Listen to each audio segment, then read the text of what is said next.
amigos, apoios, mais do que justos, nosso grande ministro da Defesa, prazer em vê-lo.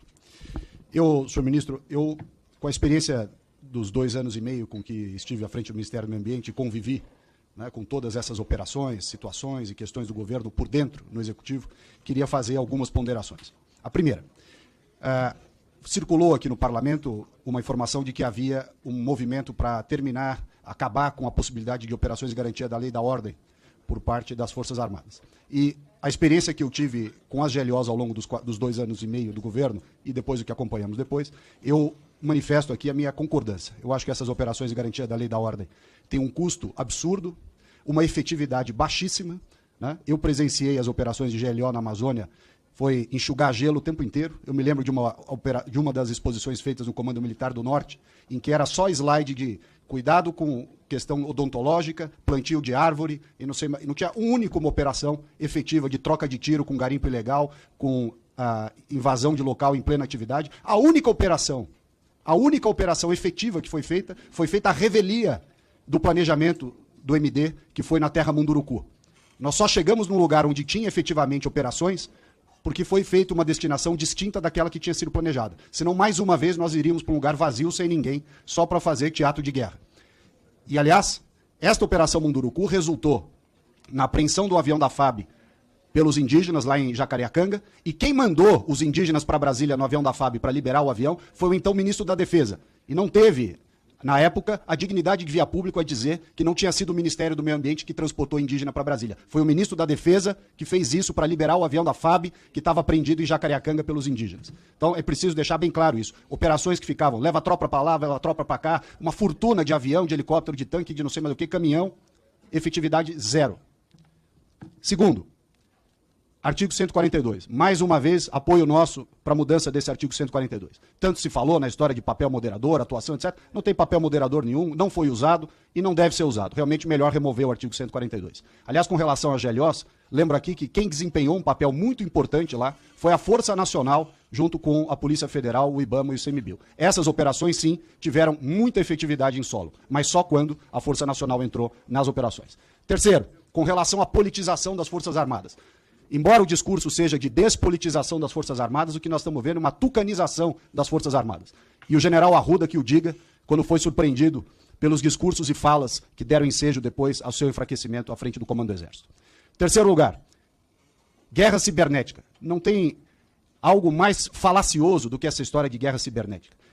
O batalhão, o regimento, seja lá o que for de guerra cibernética, não conseguiu sequer produzir um relatório minimamente decente sobre as urnas eletrônicas. Portanto, não vai fazer guerra cibernética com ninguém. Aliás, o segundo ponto importante foi aquela atuação pífia, para não usar uma outra palavra, do general Dias, G. Dias, no GSI, lá no Palácio do Planalto, no fatídico dia 8 de janeiro. Portanto, demonstra bem a inação, a ineficiência e a falta de pulso com relação. Não bastasse as GLOs que nós presenciamos, esse episódio do GSI fala por si só.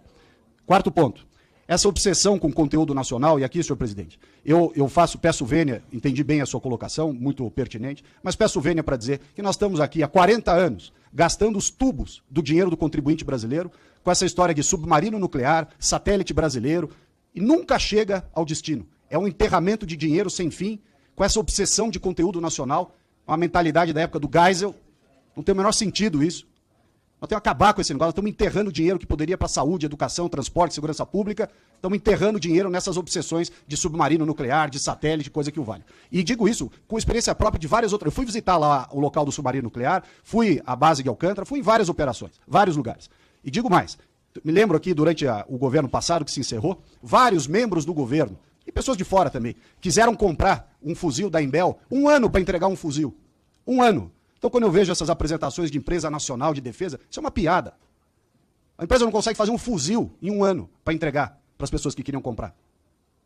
Está aí o satélite que nunca chega, o submarino que nunca recebe, enfim, uma infinidade de recursos públicos gastos nisso. Aliás, me lembro bem, durante as operações de GLO, o centro lá, o Sensipan, que dava as imagens de PRODES e DETER e tudo mais, para nos ajudar, uma demora tremenda na entrega de informações, sendo que a Planet, uma empresa privada, faria 10 vezes mais rápido com um milésimo do custo. Por fim, Eu ia comentar aqui do sistema controlado de armas de fogo, mas como agora o novo decreto parece que vai transferir essa incumbência para a Polícia Federal, não preciso gastar tempo com a dificuldade que foi propositalmente criada contra os colecionadores e atiradores pelo Exército Brasileiro.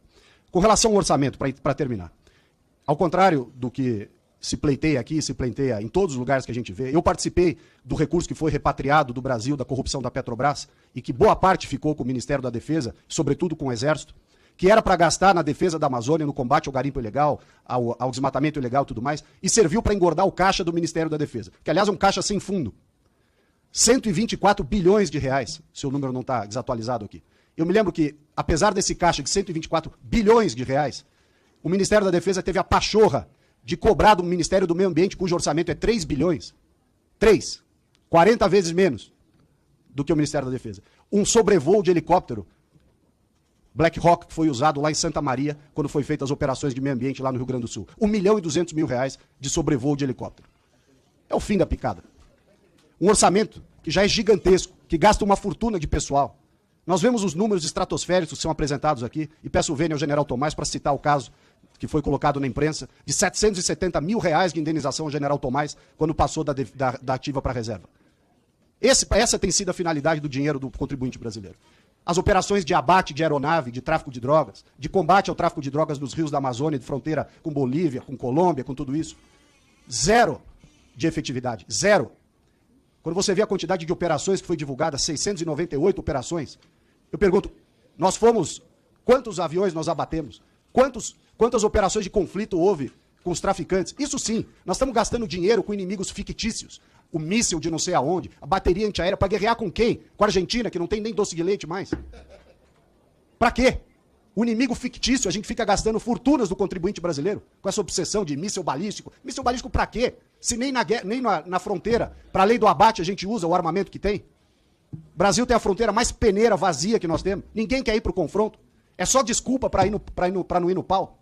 Ou seja, nós estamos gastando uma fortuna de dinheiro do contribuinte com inimigos fictícios e o inimigo real, que é esse da fronteira, a turma foge do combate como o diabo foge da cruz. Eu, portanto, senhor presidente, fica aqui a minha manifestação para que nós não ampliemos o orçamento das Forças Armadas, tenhamos sim o fim da GLO e revoguemos o artigo 142. Essa é a minha posição, agradeço o tempo dispendido. Muito obrigado.